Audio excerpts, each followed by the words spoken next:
The next speaker needs no much introduction because we all know Dr. Frank Njenga and the work that he has done for mental health and wellness in this country. In fact, if I think there can be identified one single individual who has shifted the conversation from looking at mental health as watu wa madhare to being a thing that we all need and mental wellness, I think it would be Dr. Frank Njenga. So without much further ado, I want to invite Dr. Frank Njenga to talk to us about this. Let's give him a round of applause. I want you to look back 400,000 years when, I don't know how, we discovered that fire was a good thing, and when we tamed it, we were able to do a whole myriad of things. And one of the magics about fire, which is fascinating, because you probably don't know about it, it enabled us to cook food. Before that, we ate only berries and bananas and anything that you ate raw. We didn't eat potatoes or sweet potatoes because they have very complex structure that was not digestible until it was cooked.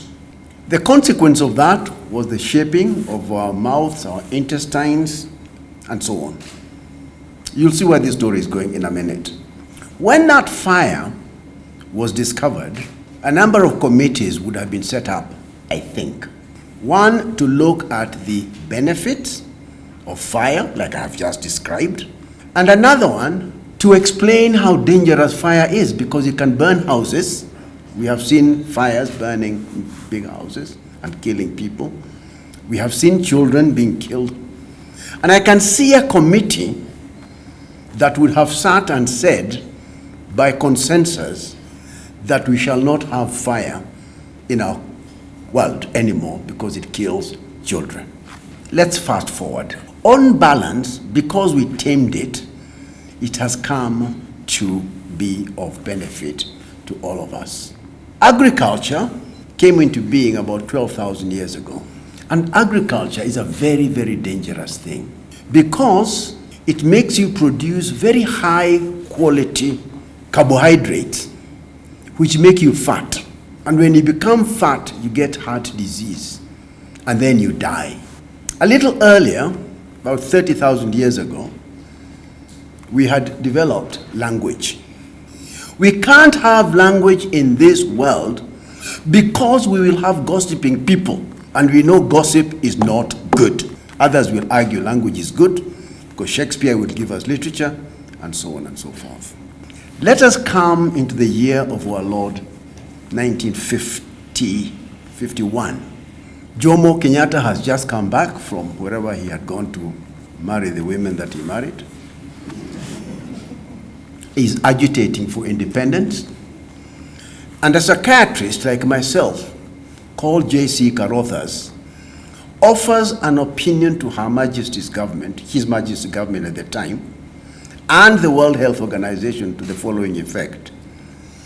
Any person who dare think of independence for Africans is suffering from a delusional mania called independence. And a poor chap called Elijah Masinde was actually treated at Mathare Hospital for a while because of agitating for independence in Africa. The records are clear, and they are there. This was the science at 1951-52. We're moving forward.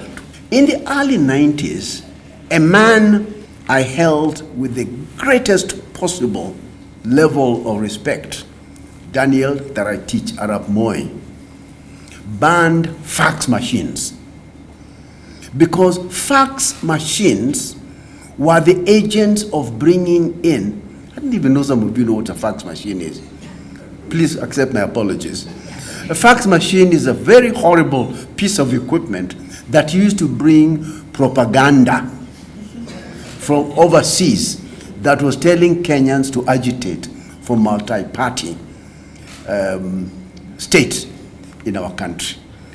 Fax machines were banned. Now, I see professors here and other people talking to us about Chat GPT.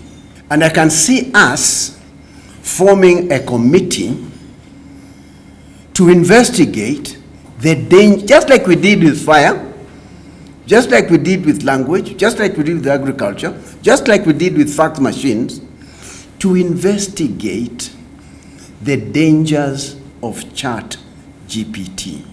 I promise you, in 20 or 30 years, this conversation we are holding about the dangers of Chat GPT will be the subject of ridicule, exactly as Moi was ridiculed for banning fax machines. I want us now to go backwards again. The one constant about everything that has happened in the period of time that I have suggested to you, and I hope this comes as a complete shock to all of you, is you. You have not changed even one dot. You, physiologically and anatomically and emotionally, have remained the only constant throughout time. I am here this afternoon to persuade you that as long as we shall remain effectively unchanged with respect to our heartbeat, how fast our heart beat, the blood sugar levels, the blood pressure levels, the speed at which we can walk and talk and think, we remain unavailable to control by fire. It cannot burn us. Unavailable to being lost by agriculture, and we shall remain in charge and in control. What am I saying? Fear ye not this Chat GPT. Do what we did with fire and with agriculture and with Carothas and with Moi. Let us use the skills that we have physiologically, anatomically, to take charge and control of the environment in which we function. Let me repeat myself. Ye people changeth not, at least not significantly. The one resource, the most important resource any organization has, are the people that work in that organization. We are now satisfied that it is only in the proper and adequate management of this unchanging resource that we shall be able to compete with our competitors, whether those competitors are other companies this time or other organizations that will come into the future. The human person, if properly looked after, will make the difference between those organizations that make it and those organizations that do not make it.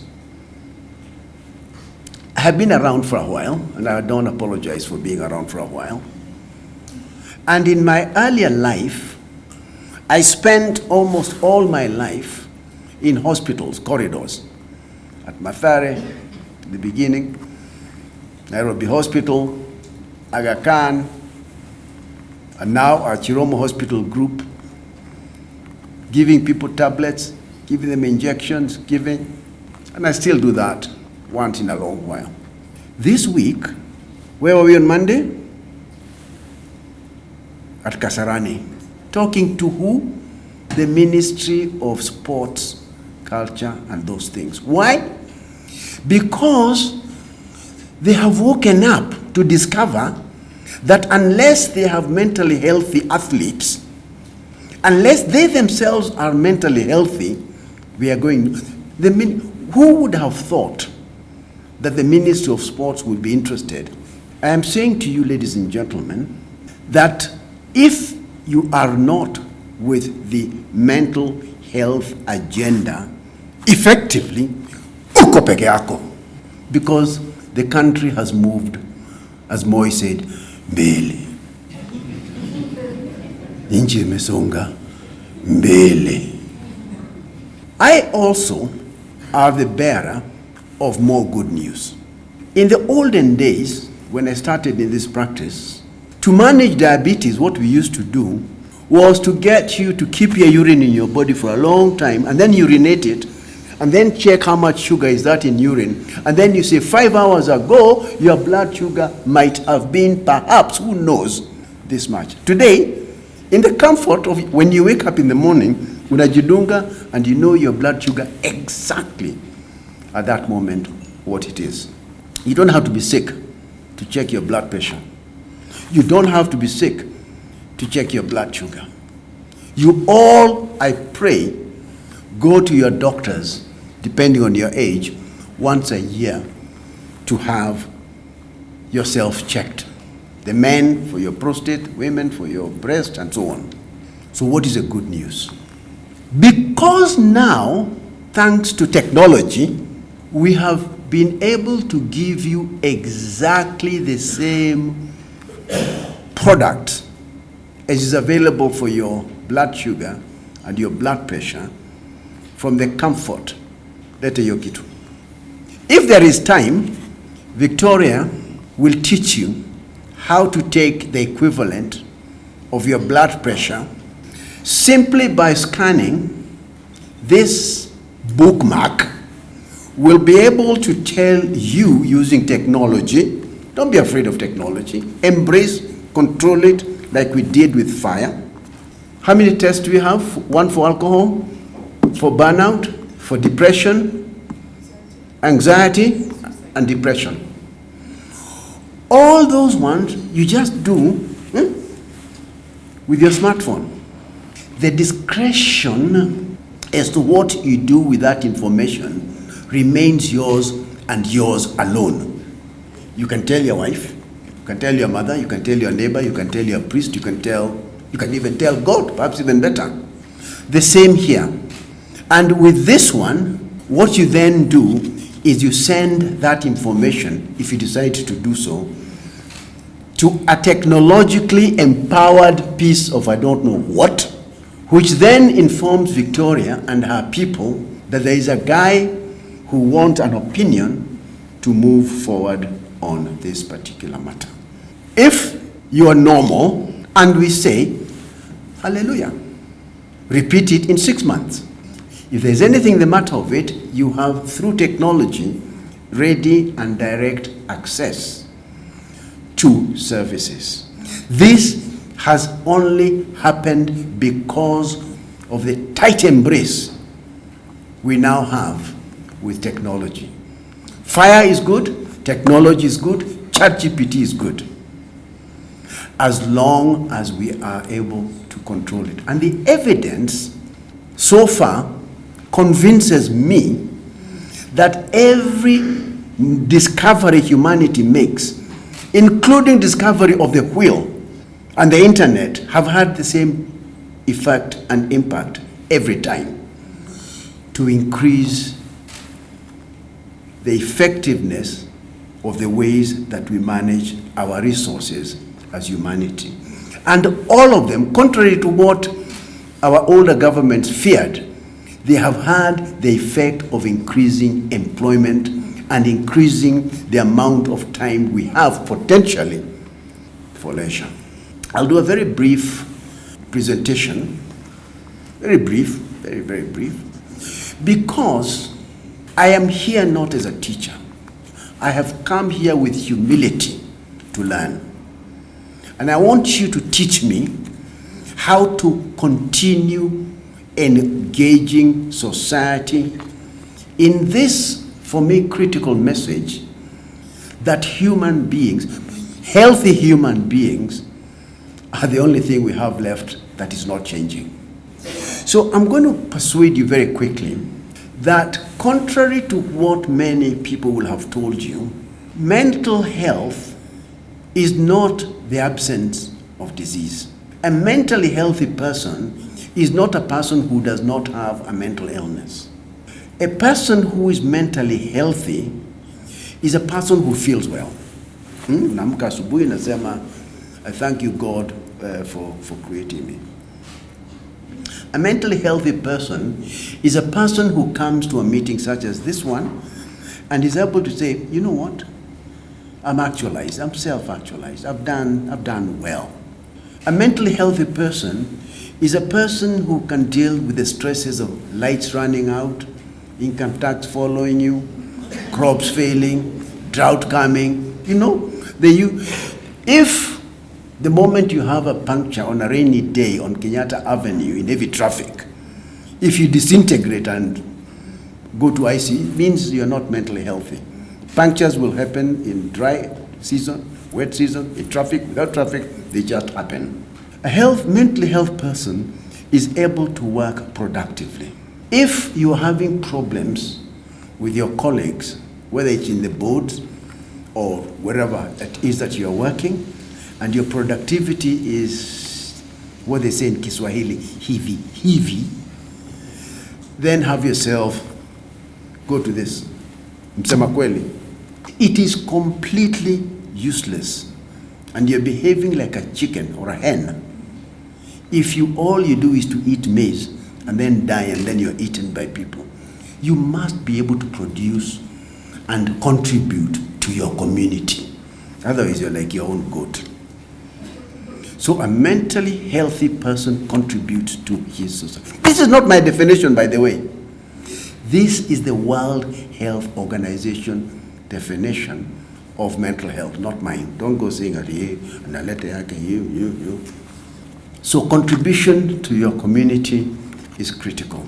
What I'm here to persuade you, and I hope I do manage to persuade you, is that you as directors, together with all the other things that we all know you must do for the organizations you work for, must take charge of the resource of human beings to ensure that you have a mentally healthy workforce.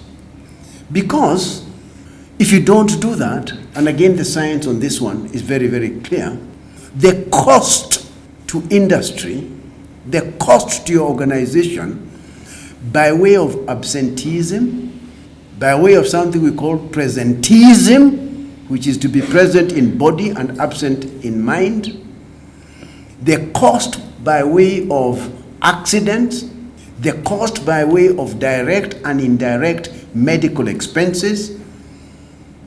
Well, if you don't believe me, go to ChatGPT and it will tell you. Just go and say cost to industry of mental illness, estimated at about $1 trillion annually by ChatGPT, I think. I don't know. If I'm lying, shaurieni. But it's a huge amount. This position in society is driven by ignorance. And our ignorance is founded on certain myths that we carry. For example, we until now we believe that mental health conditions are rare. Not true. I don't know how many of us are here in this room, but I can tell you if you're 100, 20 of us at one point or another in our lives will score positive for a mental illness on this thing. All right? So it's not rare. It's here with us. If in the organization that you work for, there is anybody, 100 people go to a health center in the locality, and again, these are well-known numbers, ChatGPT will tell you, 25% of people who visit their doctors have a mental illness that usually goes unrecognized.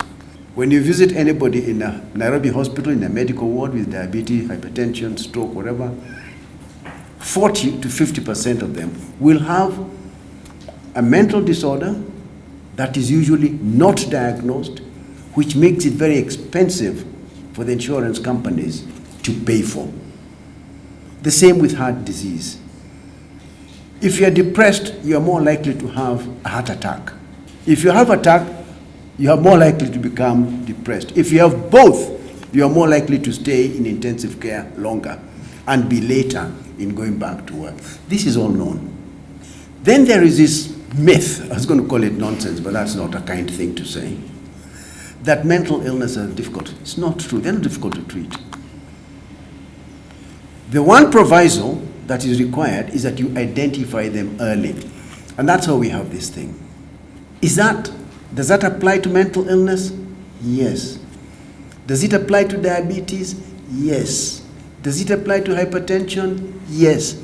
Early diagnosis is the new thing that we mental health workers are bringing to you and telling you, you will save money, you will save the most important resource that you have, which is the human being, by proactively going out to look for these conditions.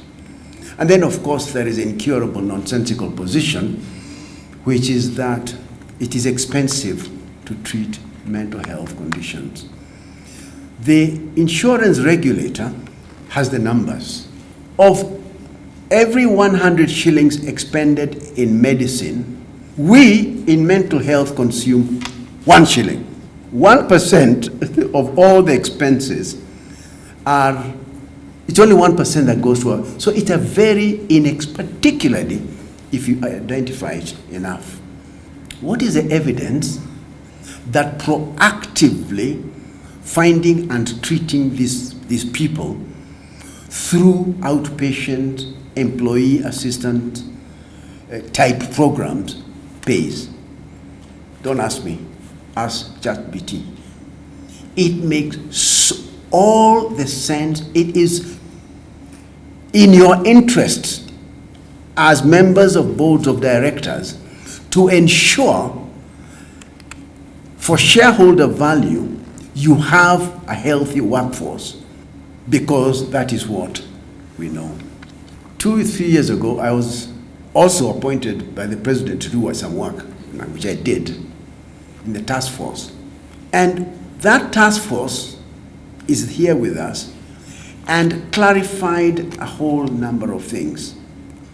One of them is that it is lack of information that is our Achilles tendon. In fact, that task force, among many other recommendations, made what I think was an important recommendation, which is that Kenya should follow the Kingdom of Bhutan and do what the United Nations has recommended, which is to set up a wellness and happiness commission. In the Kingdom of Bhutan, as recommended by the United Nations, together with measuring our GDP, we have an equally important index that must be measured and reported to Parliament, and scores of it kept and tracked, which is the Index of National Happiness. A healthy, proactively examined populace is more productive, and the same process is in conformity with the duties and responsibilities of all boards of directors is beyond question. So, ladies and gentlemen, I'm here to recommend that whatever you do, and from wherever you get your podcast, put together targeted programs for the benefit of the companies for which you work. In there you will find directions, including flexibility at the place of work, the use of tools such as this one. But for goodness sake, ladies and gentlemen, it is the duty of directors to ensure that all resources are properly looked after. It is cheaper, in my submission, to keep a healthy team of people working for you, and is not, as we feared previously, an expense. It is actually a saving, as ChatGPT will tell you. I have many friends. One of them is a chap called Robin Mogere. And Robin Mogere is a urologist. His work is to look after the plumbing works that allow you to pass urine. He's also a bit of an expert in sex and those things. Robin Mogere tells us that one of the biggest dangers of this cell phone that we carry is that young men in particular watch so much pornography that they become sexually dysfunctional because they lose the originally designed mechanism of sexual provocation, which is not by a cell phone, but by another person. In many cases, not all, a girl. So, hiya. See, again, who has asked me now? All these things that we as human beings discover over the years have a pro and a con. And a civilized society is one that is able to take full advantage of these devices while minimizing the harm that they do, because there is always harm to but to many new discoveries that we make. I belong to a school that is very unpopular, but I still belong to that school, which is that regulation by the regulatory authority and by extension government is critical. And we must have a proper regulatory framework.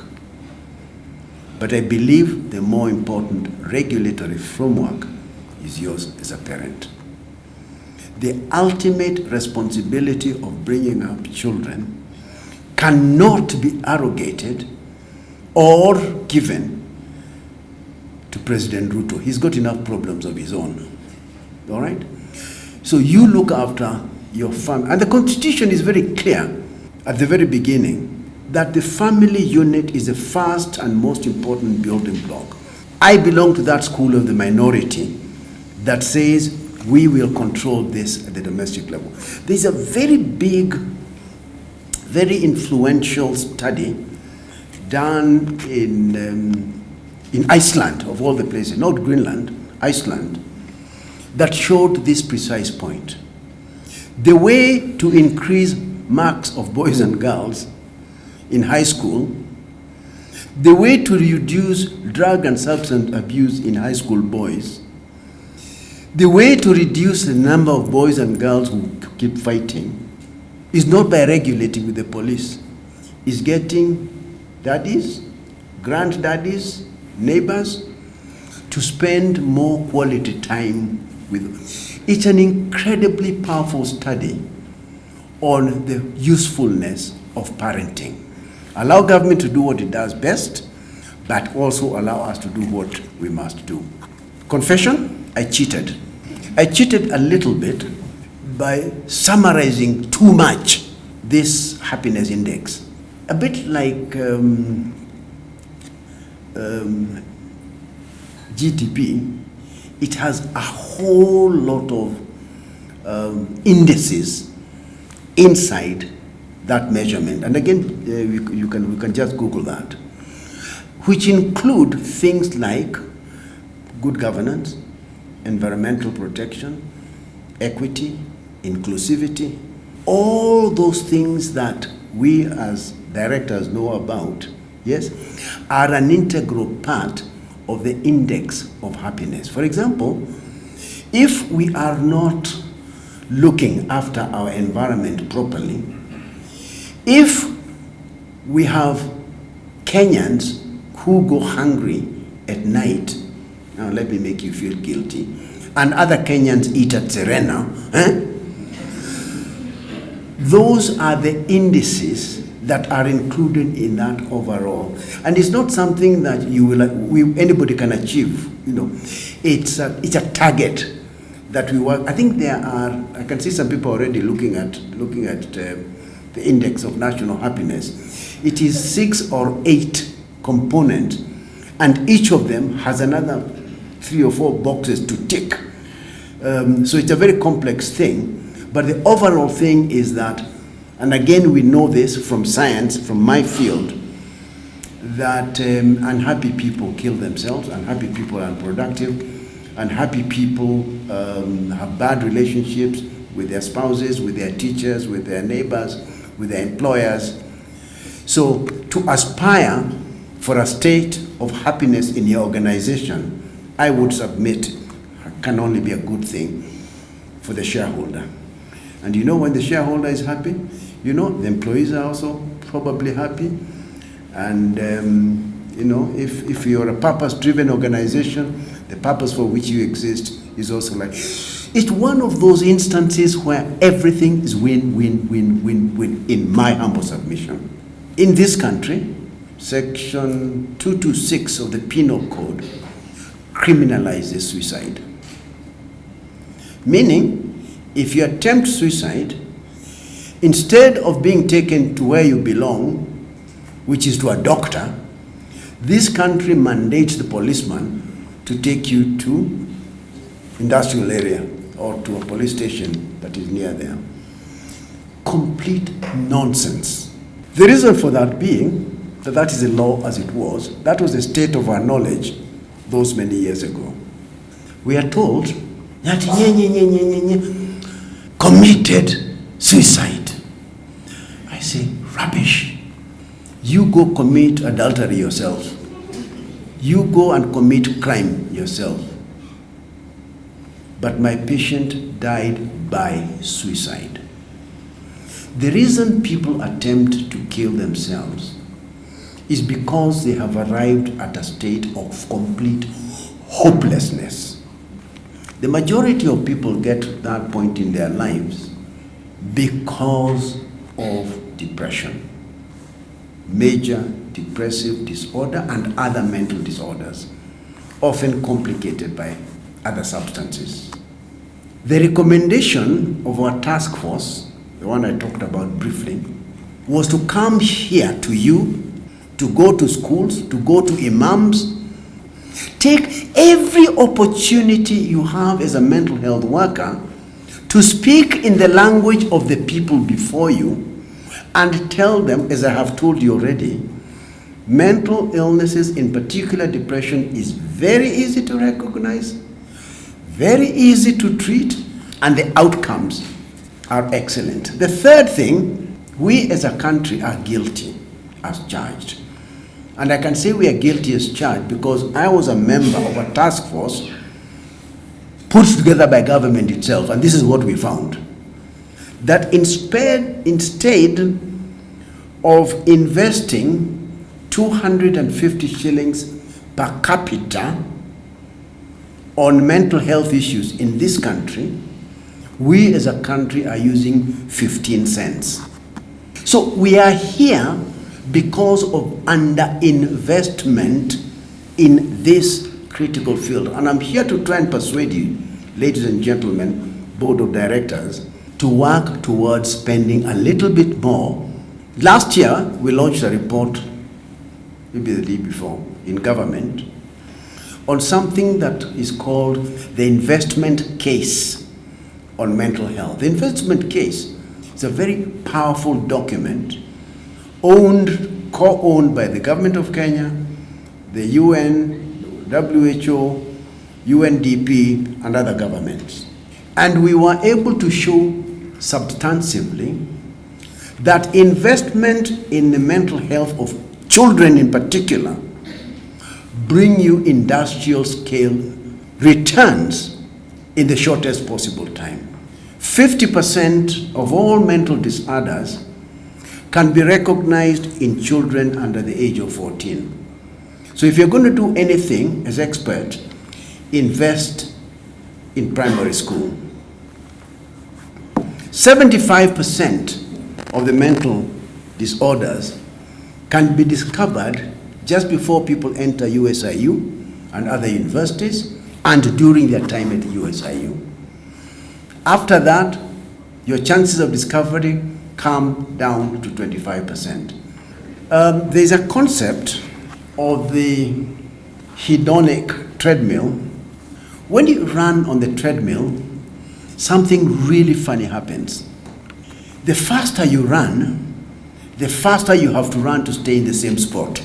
If you run slowly, then you can run slowly and stay on the same spot. But all your efforts, all the king's men and all king's horses, allow you to stay exactly. And that's what man has done to some extent.